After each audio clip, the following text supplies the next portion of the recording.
예, 세 번째 끊겼기 때문에 다시 세 번째 강의를 하겠습니다.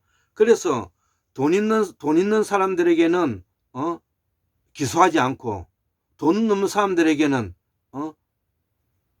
법대로 적용하고, 이렇게 해서 뭐냐면 차별 있는 법치주의를 적용해서 우리 사회가 법치주의 이름으로 뭐냐면은 옥죄는 우리 사회가 되어서는 아니 된다는 것입니다. 그리고 역사적으로는 지난 400년 동안의 적폐 세력들이 총 결합체라는 것이라는 것이죠. 제가 끊임없이 계속 지적해 오는 것이, 지난 400년 동안의 우리의 적폐 세력들이 오늘날의 우리 한국의 문제점을 낳은 부분을 우리가 이거를 척결해야 되는 것입니다. 그래서 그 400년 동안의 적폐 세력의 1단계가 뭐냐면은 조선 후기에 인조 반정 후에 서인 중에 노론이 집권하고, 그 다음에 세도 정치와 더불어서 이들이 제1적폐 세력이고, 이들이 뭐냐면 일제병합기의 두 번째 일제병합기의 친일 세력과 일본 귀족에 편입된 들 제2적폐 세력이고, 세 번째는 해방 후에 산업화 세력의 군사 구테타 세력과 이명박 박근혜 정부의 제3의 적폐 세력이라는 것입니다. 여기서 제가 산업화 세력의 정부를 말하는 것이 아니고 산업화 세력의 유신헌법과 신군부를 포함해서, 그 다음에 거짓으로 뭐냐면은 이명박 대통령이 회사 지금 현재 그거로 인해서 감옥 가 있지 않습니까? 이렇게 뭐냐면 사법을 농단하고, 그 다음에 박근혜 정부가 뭐냐면은 국정을 농단한 이러한 세력들에게 뭐냐면은 이야기를 제가 표현하는 것입니다. 이들 중에서도 양심적이고 시대에 부합해서 공명정대하고 정의롭게 사는 사람들이 저는 있다고 생각합니다. 이들은 사람들에게 제가 욕하는 것은 아님을 분명히 이 자리에서 말씀드리고요. 그래서 이 3세력들이 사법, 검찰과 언론, 조중동을 비롯하여 재벌들의 기득권 카르텔이다 이거죠. 여기에 편성한 중도 세력의 이익이 정의를 저버린 결과이라는 것이죠. 여기에 정의를 저버린 중도 세력들이죠. 우리와 같은 사람이 아들이 판검사가 되고, 그 다음에 육군사관학교가 되고, 그 다음에 의사, 판사, 검사 된 사람들이 여기에 뭐냐면은 양심적으로 부합하지 않고 그들에게 기대어서 그들이 뭐냐면은 권력에 도취된 자들은 제가 비난받아야 된다고 생각하는 것입니다. 그러나 그들 중에서는 정말 양심적이고 바른 학자군들도 저는 있었다고 제가 생각을 하는 것입니다. 예.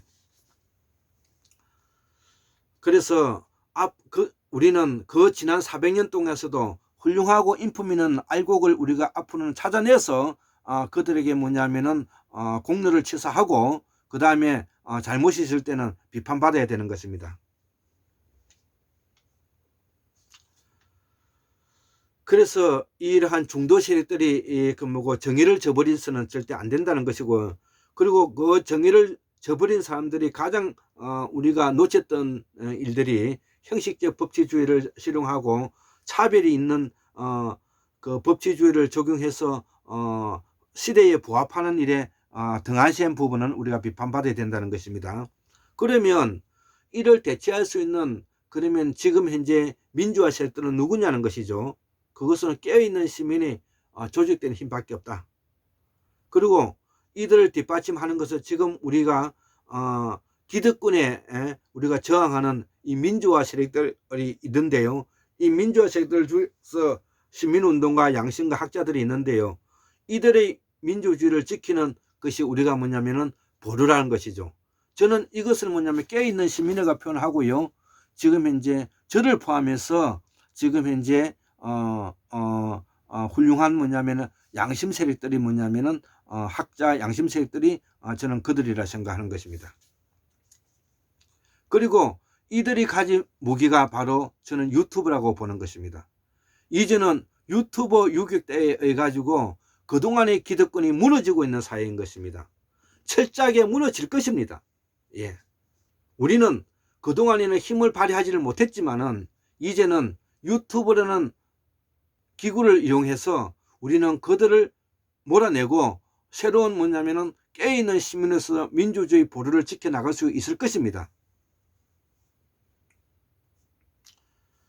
그래서 이번에 윤석열 정직 2개월은 소위 촛불혁명 세력이라는 박근혜 탄핵 촛불 세력과 서초동에 모여들었던 조국 촛불혁명 세력들 100만 명이 그 주역들이라는 것인데요. 이 사람들이 바로 행동했던 양심가들이고, 이들이 뭐냐면은 유튜버 기구를 이용한 민주화에 깨어있는 시민들이고 민주주의를 지켜나갈 수 있는 보루이다. 저는 그렇게 생각하는 것이고, 그 중심에 두 분을 소개시켜 보면은 시사타파 TV를 운영하고 있는 이종원 선생이라든지 그 다음에 알릴레오 노무현 재단 라든지 그 다음에 김어준의 유튜버, 이런 것들이 뭐냐면은 이를 대변하고 있다. 그리고 이들이 뭐냐면은 큰 역할을 하고 있다. 저는 그렇게 믿고 있습니다. 여기에 제도권의 의원들이 이제 뒤따라주고 있고요. 이 제도권의 의원들은 국민의 눈치를 봐야 되기 때문에 이게 소신껏 일하기가 어렵습니다. 그래서 그 사람들은 언제나 기회주의자들인 것입니다. 이제 물론 그 중에서 기회주의적이 않은 사람도 있긴 있지만은 태생이 그렇다는 것을 제가 말씀드리는 것이고요. 그리고 이 말은 앞으로 한국의 정치는 이제 직접 민주주의로 이제 나아가겠고, 이 세력들이 이제 깨어있는 시민의 주체의 혁명 주체가 될 수 있다는 것입니다. 예, 이 말은 충분히 알아들으리라 생각하고요. 그래서 이들이 주장하는 것은 현재의 헌법과 법이 적용하는 법치주의가 아니라 차별이 없이 적용되는 법치주의 실현에 우리가 목적이 있는 것이고요. 지금의 우리 윤석열이 이러한 형식적 법치주의를 대변하는 두목이고요.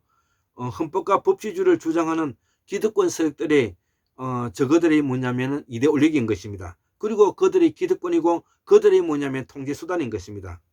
이제 공수처법이 적용되면은 무소불위의 검찰이 통제받을 것입니다. 검찰은 이제 통제받을 것입니다. 공수처는 조선시대로 말하면 의금부와 같은데, 이번 기회에 검찰, 경찰과 공수처가 권력이 분산되어야 하는 것이 민주주의 실현이고요. 환국사 보고는 민주주의 실현 작업이고, 한국 문명 학술원이 하고자 하는 것은 민주화를 세계에 수출하는 1등 국민이 되는 것이다. 이제 한국문명 학술원은 생식마음, 감정마음, 이성마음, 추상마음, 여기에다가 환경 문제를 이제 마지막으로 첨가했어요.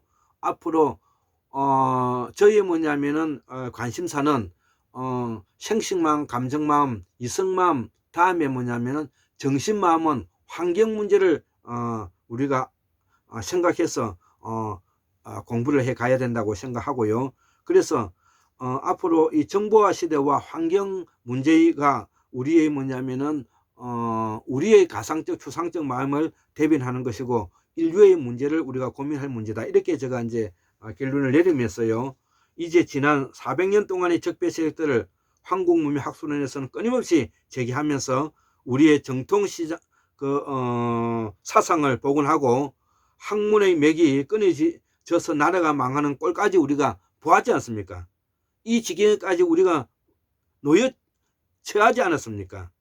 이거를 깊이 통찰해서 옹고 지시하는 마음으로 한국인이 자의식을 가지고 우리가 다시 한번 자기를 정비해야 될 때라고 생각하는 것이고요. 공부하는 사람은 누가 누구를 알아주지 않더라도 번잡하게 자신을 뭐냐면은 노출해서는 안 된다고 생각하기 때문에 훌륭한 책을 써내고, 훌륭한 뭐냐면은 공부도 중요하지만은 그에 못지않게 인품을 가지고 사람이 비굴하지 않게 자기 자신을 처신해 나가는 것이 나이 먹으면서 해야 될 일이지 않는가, 이렇게 생각하면서 2020년 12월 17일 아침 10시 반에 뭐냐면 강의를 하게 되었습니다. 처음에는 한 테마로 하려고 하다가 중간에 뭐냐면은 문자가 들어온 바람에 새 토막으로 뭐냐면 강의하게 되었습니다. 예, 감사합니다.